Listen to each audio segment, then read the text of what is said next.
Hey everybody, it's the Burnout Network here with your race weekend recap for the weekend of May 7th through May 9th of 2021. The Camping World Truck Series starts off the NASCAR Throwback weekend with the LiftKitsForLess.com 200, the first race of the Triple Truck Challenge. Austin Hill and John Hunter Nemechek get us started from the front row with the number 4 truck able to edge out the 16 and get out to the lead at the start of the race. Throughout the first stage, lots of tight battles here at Darlington Raceway. Also a handful of incidents, Corey Roper getting into the wall, bringing out an early yellow flag.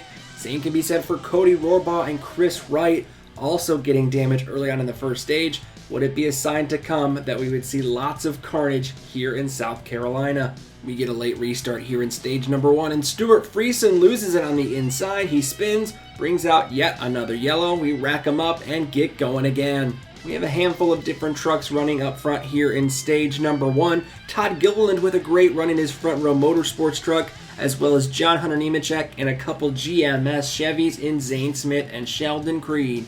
At the end of stage number 1, Todd Gilliland in his number 38 Ford F-150 is able to hold off John Hunter Nemechek and get his first stage win of the season. As we get stage number 2 underway, KBM would show their power at the front of the field. John Hunter Nemechek getting the lead off of the restart, and his teammates would not be far behind. Number 18 of Chandler Smith up into the top 5 not long after, and rookie Corey Heim, ARCA Series points leader in his first ever truck race. He's running in the top 5 in the 51.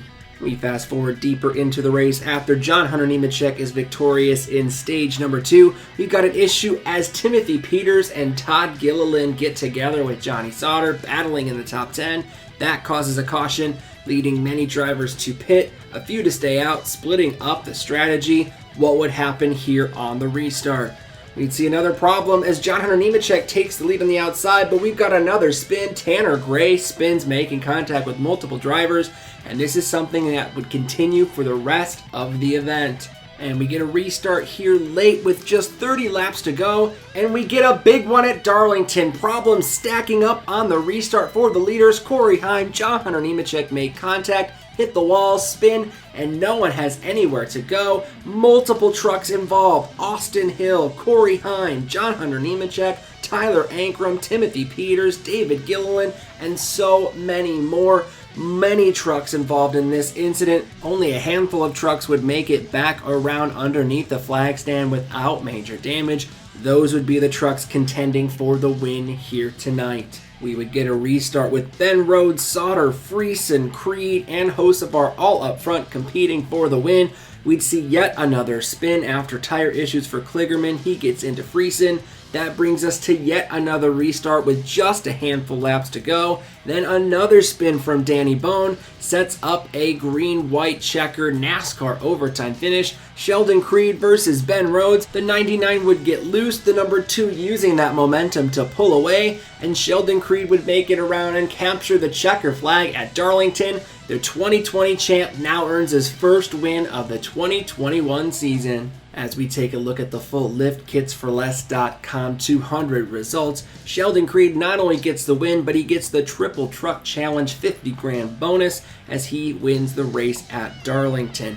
Ben Rhodes with another great finish. He looks to be a contender for the championship. Carson Hocevar, such an underrated driver this season, consistent and running up front. Great to see him with a good run. And those ThorSport trucks able to survive the incidents, they all finish in the top 6. Great run for that team. John Hunter Nemechek, even being involved in that incident, finishes in 8th. And how about Timmy Hill, Austin Wayne Self, and Jordan Anderson all in that top 10 after those incidents? They were able to survive, finish up in the top 10. Great runs for those teams. We look at the right-hand side there. Todd Gilliland winning the stage, just finishing in the top 15, hoping for a little bit more here. And Eric Darnell, quick shout-out. Good to see him back in the series there, finishing 17th today. As we take a look at the back half of the results here, most of these trucks all involved in major incidents. Nearly everyone on this list listed as a DNF, not able to complete the full 200 miles. Do want to give a quick shout out to Corey Heim there, finishing 23rd, but he was up front. Incredible run in his first Truck Series race. Look for him to compete for that ARCA Menards Championship, as he is currently your point series leader. We take a look back here and see a couple other big teams, Chandler Smith, Stuart Friesen, both finishing 25th or worse, not able to capitalize on their decent runs early on, and they would lose a little ground to the points leaders. Speaking of points, let's take a look at the Camping World Truck Series playoff standings as they sit 8 races into the season. We've got 3 winners now, Sheldon Creed now punching his ticket to the playoffs. Also of note, Todd Gilliland gaining that stage win and racking up those points here during this race. He now sits in the top 6 in the point standings, and Carson Hocevar, thanks to a good run, now sits inside the top 10, a full 17 points above the 11th place. Chandler Smith, though, now sitting 12th in the point standings, 19 points out. That KBM truck is going to be expected to be in the playoff picture, and look for Chandler Smith to try to get a win in these next handful of wild card races. Our second race of the weekend brings the NASCAR Xfinity Series to the Darlington Raceway for the Steakhouse Elite 200 in the third race in the Dash for Cash.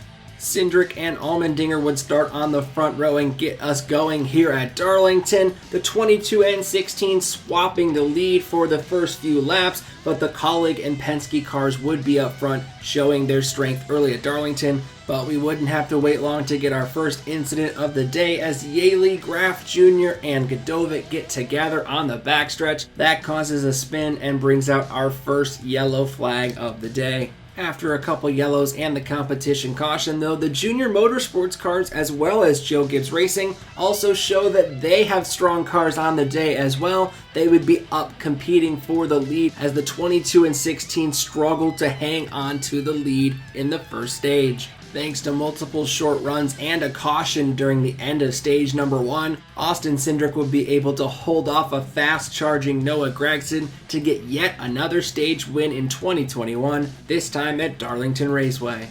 Second stage wouldn't see too many major incidents, lots of green flag racing, Daniel Hemrick getting some laps at the front of the field, but late in the second stage we would see a spin that would bring out a late yellow and cause the pit strategy to split as drivers would try to stay out front and get stage points on heavily worn tires. Included in that group is Brandon Jones in the number 19 trying to eke out a stage win by holding off the fast cars on new tires. Not able to do so, he spins coming out of turn number 2, able to gather it together but not before slowing down his teammate Ty Gibbs in that 54, but that allows AJ Allmendinger to squeak through and start to distance himself away from the pack. But on the worn tires, could he hold back those who just got fresh rubber? It looked like he might, but a hard-charging number 20, Harrison Burton in his Toyota Supra, gains heavily on AJ Allmendinger on the backstretch. He dives underneath him in turns 3 and 4, gets ahead of AJ, and Harrison Burton would pick up the win in stage number 2 here at Darlington. As we get the last stage started here at Darlington, we see a shift in the drivers up front.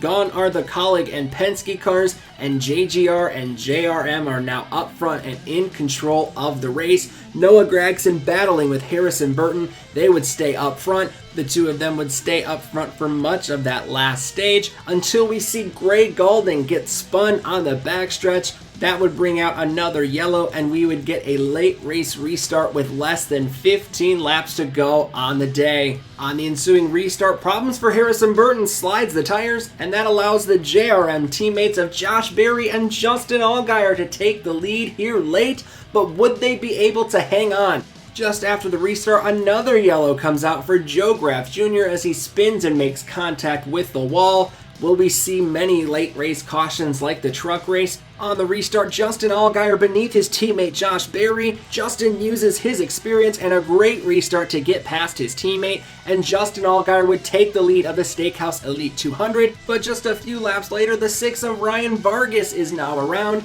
That means we get yet another restart at the end of the race here at Darlington. Green flag is out for NASCAR overtime. The 7 and 8 next to each other battling hard. Who would come out on top? Justin Allgaier just narrowly able to get past the 8 of Josh Berry, and he would not look back. Allgaier, channeling Dale Earnhardt much like in his throwback paint scheme, is able to muscle his way to the front and win at Darlington.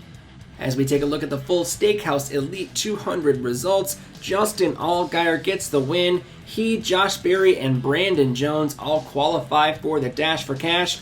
We'll get to that in a minute, as you may see a name not featured here. But first, let's talk about Daniel Hemric running up front. Great top 5 yet again for him, and for Jeremy Clements hanging up there in the top 10 in points. Another great finish for the driver from South Carolina. Brett Moffitt also finishing in the top 10, as well as Ryan Sieg really needed a good run there, and a great run for Alex Labbe in his DGM Racing Chevrolet as well. As we see on the right-hand side, a few drivers like the Colleague Racing drivers all finishing up in the top 20, but they do not get top 10s on the day, though AJ Allmendinger would take home the Dash for Cash $100,000 prize. So speaking of, let's take a look at the second half of the results here, and we'll start with the last driver featured on this list. Noah Gragson would be disqualified after inspection. While Noah Gragson did finish highest among those Dash for Cash drivers, with his disqualification, he then loses that $100,000 check and will not be competing in the final round of the Dash for Cash. Couple other names you want to mention back here. Riley Herbst's 27th place finish, not able to capitalize on a decent run early on. Same can be said for Austin Cindric down there in 29th. He's involved in a last lap incident, loses a lot of points here in that final stage, though we know he'll be racing for a championship thanks to his 2 wins early on this season. Speaking of the playoffs, let's look at the playoff grid. After 9 races in the Xfinity Series, we've now got 5 different winners locked into those 12 playoff spots. As we see Daniel Hemric gaining lots of points, he is the highest not already locked in. Expect to see him running in the playoffs later this year. Another great story, Jeremy Clements, still 48 points above the cut, and he's even in the top 10 still, above drivers like Brandon Jones and Noah Gragson. Great run for that team. We take a look, Riley Herbst 26 points out. Not great from that number 98 team after so many wins with Chase Briscoe. They need to improve just to make the playoffs, let alone compete for the championship come playoff time. Our third race of the weekend sees some Saturday night short track racing with the ARCA Menards E-Series as they head to the Nashville Fairgrounds Speedway for their third race of the year. Mason Mingus would start on pole, but points leader Sammy Smith would be on the outside of the front row, but he would beat the number 11 to the start-finish line on the start. That would result in a black flag for the number 18. Sammy Smith would have to make a pass-through penalty. He would go a lap down, but would he be able to return? Don't forget about that 18 as we look forward into the race. The number 11 of Mason Mingus and the 74 of Mason Diaz would battle for the lead, keeping close with one another, trying to get the leg up on each other and lead here in Nashville. As we start the second segment at lap number 80, only a handful of cars still on track as multiple drivers have some mechanical issues. Sammy Smith is now in 7th and within striking distance of the lead. Could he get up there and take his spot at the front of the field yet again? Mason Diaz able to get a good run on the 11 of Mingus, who's now under fire by the number 54 of Joey East, trying to take second position here at Nashville. But would they be able to stay in front of Sammy Smith? Not for long. In just a handful of laps, the 18 was able to get past the 21 and the 11 with just East and Diaz ahead of him. We move forward just a little bit to lap 87. Sammy Smith makes his way underneath Joey East in that 54. We fast forward here to lap number 98 just before the halfway point, and Sammy Smith gets underneath the 74 and takes the position away from Diaz. He now has the lead here in Nashville. With Smith and Diaz up front, we have to look back to third for some more action for position. 78 laps to go as we see the number 21 of Jones now underneath the 54 of East, and Connor Jones would take the third position away from the David Gilliland Racing driver. As Sammy Smith comes across the line with 50 laps to go, the final competition caution comes out, but not before he gets 4.5 seconds above second place Mason Diaz. The 18 has the car to beat tonight. As we go back to green, starting the last quarter of the event here at Nashville, the number 18 of Sammy Smith, no looking back. He has the fastest car by far on the track, but it's going to be a battle for points behind them. The number 54 of Joey East, as well as the 42 and 74 battling for that second, third, and fourth positions. East and Diaz would use their power to go around the outside and inside of Retzlaff, and they would take the second and third positions away, and they would try to catch Sammy Smith. But as we fast forward to 21 laps to go, the 43 of Daniel Dye spins in turns 1 and 2. That would bring out the third caution of the day and set up a late race restart. As we restart again with 16 laps to go, could Diaz have anything on the outside lane for Sammy Smith? Not today. The 18 had so much speed, able to come back from an early race penalty, back through the field, take the lead, and not look back. In that Joe Gibbs Racing Toyota, Sammy Smith would come around and win the Crosley record-pressing Music City 200 at the Nashville Fairgrounds Speedway. As we take a look at the full results from Nashville, Sammy Smith, overcoming early adversity, comes all the way back with a dominant car and takes the win. Mason Diaz, great run today, also finishing in second there. Mason Mink is coming out with a third place finish after starting on the pole, and Connor Jones able to get by Joey East for the fourth place finish. 10 of the 13 cars able to finish the race here at the Nashville Fairgrounds Speedway. As we take a look at the ARCA East point standings after 3 of 8 scheduled races on the season, Sammy Smith still up top, with Mason Diaz 15 points behind in second. Despite finishing a lap down, Max Gutierrez still 2 points ahead of Joey East as they sit third and fourth so far this season.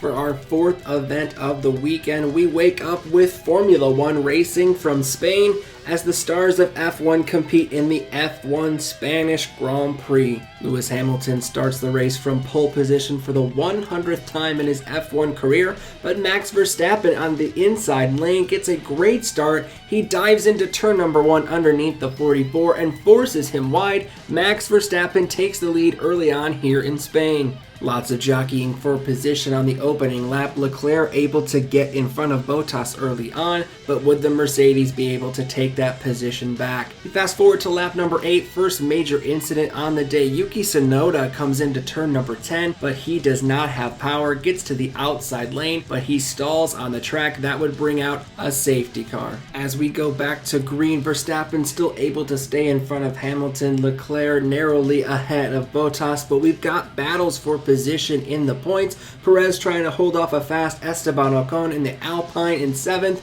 and Lance Stroll gets by Fernando Alonso to put the Aston Martin in points position. Both Verstappen and Hamilton would make pit stops before lap 30. Mercedes would be battling with Red Bull yet again for the victory here in Spain. We fast forward to lap 43 as Lewis Hamilton pulls in for his 2-stop strategy. Verstappen and the Red Bull team elected to stay on track and hold position, hoping that he would be able to stay out front and amidst lap traffic, stay ahead of Hamilton and the Mercedes team. Hamilton would be able to get by Bottas and then set his sights on the number 33 Red Bull team, and he would inch closer and closer with every passing lap until we reach lap 59. As they cross the line with just a handful of laps to go, Hamilton is within the DRS zone and he uses it to blast past Verstappen on the outside. Lewis Hamilton would take the lead here in Spain. After being passed, Verstappen would come in for fresh tires in order to gain the fastest lap and that extra championship point, which he would do and stay in the second place position, but he would not be able to catch Lewis Hamilton as he comes around and gains his third win of the season here in Spain. As we take a look at the full Spanish Grand Prix results, Lewis Hamilton comes up with the win, Verstappen closely behind in second, and Bottas finishing out the podium there in third. Charles Leclerc getting a 4th place finish for Ferrari, great run as he finishes ahead of Red Bull, and Ricciardo sitting there in 6th above Sainz and Norris in 8th. Those 4 teams performing well here in Spain. Esteban Ocon getting 9th there, and Pierre Gasly rounding out the points-paying finishes as Aston Martin not able to compete with the AlphaTauri late in the race. So we see everyone able to finish the race aside from Yuki Tsunoda with the engine issues there in turn 10. But we still see Haas lagging behind, both cars 2 laps down on the day, and Fernando Alonso finishing in 17th after experiencing some issues late in the event. We take a look at the driver's standings now, 4 races out of 23 so far in the season, and we've got 2 favorites up top. Hamilton with 94 points, Max Verstappen 14 back, but still within striking distance should he get hot in the summer. Bottas and Norris, along with Charles Leclerc, all within a handful of points there for 3rd, 4th, and 5th. But Red Bull and Sergio Perez also sitting in 6th. Don't be surprised if we see him gaining more points later in the season as he gets familiar with the Red Bull team. Great for McLaren to have both drivers right now in the top 7 ahead of a Ferrari driver in Carlos Sainz, but he's new to the team as well. It'll be exciting to see which of these drivers with their new teams are able to improve the most on the second half of the season. As we take a quick look at the constructor standings here, Mercedes with a comfortable lead over Red Bull so far, and both have a giant gap already on the rest of the field. McLaren and Ferrari in a tight race for the 3rd place position, as we see 7 teams able to get points, but will Alfa Romeo or Williams be able to get a top 10 finish? We have yet to see the speed there, but you never know what can happen in Formula 1 racing. Our last event of the weekend is our final race for the Darlington Throwback Weekend as the NASCAR Cup Series competes in the Goodyear 400. Brad Keselowski and Kevin Harvick lead the field to green, with the number 2 car able to edge out up front at least initially, but just a few laps later Kevin Harvick is able to slide up in front of him and take the lead here at Darlington. More early cautions here in the Cup Series races. Aric Almirola spins out into the backstretch wall, makes heavy contact, and that would end the number 10 car's day early yet again. The bad luck continues for Almirola. Fast forward a little to lap 22, Kyle Busch from the lead spins after he blows a right rear tire. No major damage on the number 18. He would just lose track position there as a result of the spin. The rest of stage 1 would produce some great green flag racing. Martin Truex Jr. would stay up front. Other drivers like William Byron, Austin Dillon up there in the top 10. But would they have enough to compete with Martin Truex Jr.? Not in stage number 1. MTJ would go on to lead most of the laps in the first stage, and he would get the green and white checkered flag early on Sunday. As we start stage number 2, Truex and Hamlin battling for the lead up front, but on lap 99, Anthony Alfredo and Quinn Houff get together. That causes Cole Custer to make heavy contact with the inside wall after a spin. We see yet another Stewart-Haas car out of the race early on. The team does not seem to be able to catch a break early on this season. The early stage yellows would not end there, as Kurt Busch would spin coming off of turn number 4 after making some contact with the number 23, and Kurt Busch would unfortunately be done for the day. Lots of great green flag racing here in stage number 2. Martin Truex Jr. would distance himself from the rest of the pack, but would this race result in a long run finish, or would we see many yellows like we saw in the Xfinity and Truck Series races? We take a look, just a couple laps left to go in stage number 2. Great battle between Hamlin, Larson, and Logano for stage points as they race for 4th position behind Truex, Busch, and Byron. Denny Hamlin would win that battle and finish the stage 4th, but they would all be many seconds behind Martin Truex Jr. as he earned yet another stage win here at Darlington. As we restart here with just 100 laps to go in this 400-mile event, Martin Truex Jr. fires off with incredible speed. While we had lots of green flag racing here and lots of passes, it would not be for the lead. Martin Truex Jr. simply had too much speed here on the day. On the last run here for the Goodyear 400, Kyle Larson was able to make some adjustments to his car and slowly catch Martin Truex Jr., but he simply would not have the speed to get up to his bumper and past him. Martin Truex Jr. would lead 248 laps and sweep the race at Darlington as he would go to victory lane for the 3rd time this season. As we take a look at the full Goodyear 400 results, Truex with a dominating performance takes home the trophy. Kyle Larson, while this track not a mile and a half, shows his dominance on these horsepower tracks. He is going to be someone you have to compete with for the rest of the season, and it appears Kyle Busch is back on track with a 3rd place finish. And don't count out William Byron, an incredible string of top 10s. He's someone that can compete for wins at virtually any track this season, as well as Denny Hamlin getting yet another top 5 this year. As you look on the left-hand side, only 9 drivers were able to finish this race on the lead lap. Goes to show how well Martin Truex performed even with stage racing here at Darlington. A couple drivers on the right-hand side there, Tyler Reddick, Joey Logano, fast early on in the race, but not able to keep up with the rest of the pack on adjustments. As we take a look at the back half of the results here, lots of drivers finishing multiple laps down or involved in incidents. The biggest name arguably here, Brad Keselowski, finishing 24th and 3 laps down. After starting on the pole, it seemed he may be a contender in the opening laps, but we quickly realized his splitter was simply dragging on the track, not able to adjust and keep up with the rest of the field. Fortunately, he does already have a win, and we know he'll be running for a championship later this year. Speaking of the championship, let's take a look at the playoff standings here as we're now 1/3 of the way through the entire season. We have 10 different winners already locked into the playoffs, with Denny Hamlin still a huge margin over the cut line. We expect those 11 drivers, and Kevin Harvick and Chase Elliott also with over 100 points above the cut line. We can assume those drivers would also make the playoffs unless they have a total meltdown throughout the summer months. That leaves Dillon, Buescher, and Reddick, the final 3 in the playoffs as of right now on points, but keep in mind we have many wild card races left on the schedule, including multiple road course races and of course the regular season finale down in Daytona.